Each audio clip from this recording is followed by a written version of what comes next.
Hello बच्चों, hello hello, how is the जो। सो आज की इस वीडियो में अगेन हम लोग बहुत ही तूफानी क्वेश्चन करने जा रहे हैं, बहुत ही कंसेप्चुअल क्वेश्चन करने जा रहे हैं। सो आपको इस वीडियो को कंटिन्यू देखना है, बिकॉज गारंटी के साथ बता रहा हूँ हर माइक्रो सेकेंड में कहीं ना कहीं आप कंसेप्ट एक डिफरेंस पढ़ने जा रहे हो। ऐसा क्वेश्चन जो कम से कम समय में आपको दर्जनों क्वेश्चन का कलेक्शन दे। बार बार दर्जनों क्वेश्चन मैं बोल रहा हूँ, बोलोगे सर क्या है दर्जनों क्वेश्चन, नहीं, लेकिन बात सही है।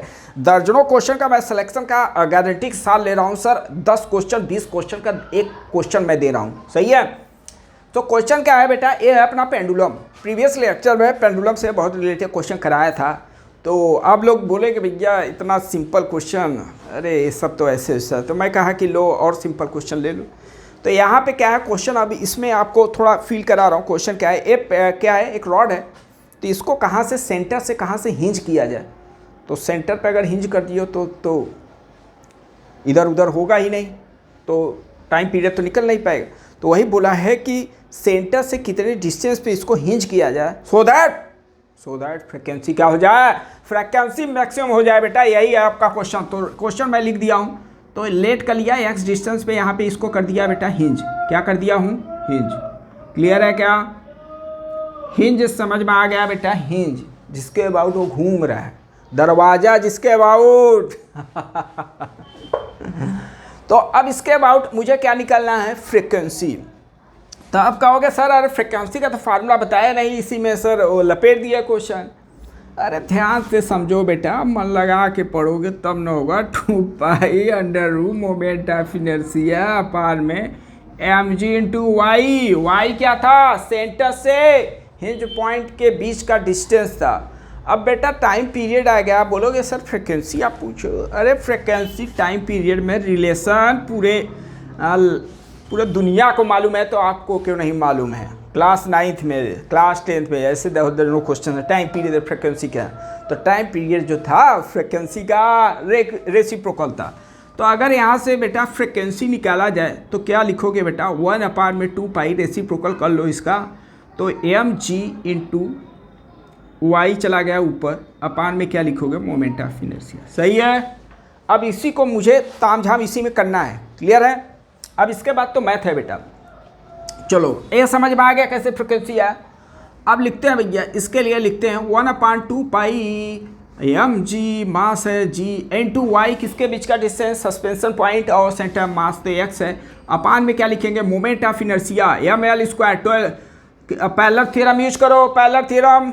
एक्स डिस्टेंस सेंटर से अबे क्या निकालते हैं, सेंटर का मोमेंट ऑफ इनर्शिया क्या है, ml/12 प्लस क्या लिखेंगे, मास इंटू शिफ्ट। यही होगा क्या, मास हो गया स्वाहा। तो फ्रिक्वेंसी मिल गया कुछ बेटा 1/2 अंडर रूट में क्या लिखेंगे, gx अपान में क्या लिखेंगे, l² अपान में 12 प्लस x²।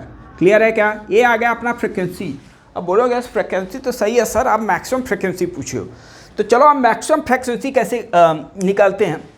तो ऐसे आप कहीं ऐसा पढ़े हो बेटा कि कहीं ऐसा रिलेशन a² प्लस b² हो, तो उसका मैक्सिमम वैल्यू कैसे निकालते हैं डिनोमिनेटर में, याद आ रहा है क्या।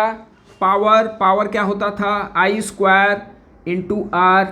Maximum power transport theory, electricity, I का वैल्यू EMF अपान में R प्लस स्मॉल r का हो गया स्क्वायर और इंटू R। तो आपको बताया था अगर यहाँ पर आपको मैक्सिमम निकालना है तो क्या करना है, दोनों को इक्वल कर दो। अगर पावर मैक्सिमम करना है तो इसको मिनिमम होना चाहिए और इसको मिनिमम होना चाहिए। तो लोड रजिस्टेंस और इंटरनल रजिस्टेंस में आपको रिलेशन बस वैसे ही देखो है, वैसे ही है बेटा, क्योंकि ये रजिस्टेंस निगेटिव हो नहीं सकता। तो जब कहीं हो नहीं सकता तो उस केस में अगर मैक्सिमम वैल्यू निकालना है तो दोनों को इक्वल होना पड़ेगा। बस ऐसे ही यहाँ भी करना है। देखो एक्स, चलो x प्लस माइनस हो सकता है, एल भी प्लस माइनस ले लिया, बट बेटा स्क्वायर लगा है, इसका मतलब दोनों वैल्यू पॉजिटिव ही रहेगा। तो अगर दोनों वैल्यू पॉजिटिव है उसका मिनिमम वैल्यू निकालना है। अच्छा, फ्रिक्वेंसी मैक्सिमम कब होगा, फ्रिक्वेंसी मैक्सिमम कब होगा, जब डिनोमिनेटर क्या होगा, डिनोमिनेटर क्या होगा बेटा, मिनिमम।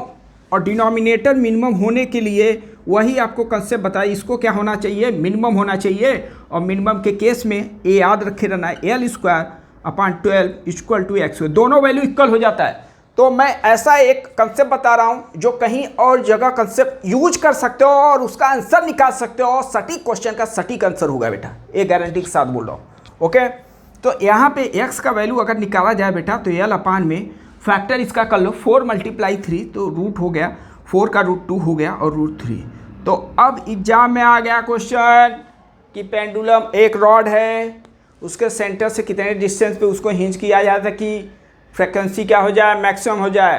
तो उसको सॉल्व करोगे कि टिक करोगे, कमेंट्स करके बताइए। मिलते हैं नेक्स्ट वीडियो में। जय हिंद, जय भारत।